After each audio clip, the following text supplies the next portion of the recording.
મેં પોલીસ સમક્ષ નિવેદન આપ્યું છે કે જો આ કોઈ ઘટનાની અંદર અલ્પેશ ઢોલરિયા 100%માં 2-5% નહીં, કદાચ 1% વાય ગુનેગાર થાય ને, 1% વાય, તોય મને સજા થવી જોઈએ.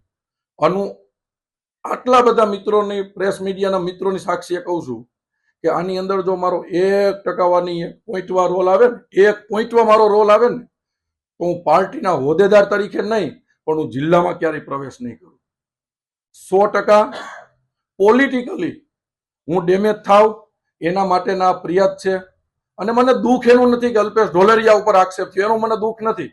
દુઃખ એના માટે છે કે મારી પાછળ મારી પાર્ટીનું નામ આવે છે. ભારતીય જનતા પાર્ટી મારી માં છે, અને હોદ્દેદાર ઉપર બેઠા બેઠા મારી ઉપર આવા આક્ષેપો થયા છે, એનું મને દુઃખ છે. અને એના માટે મેં પાર્ટીમાં કીધું છે.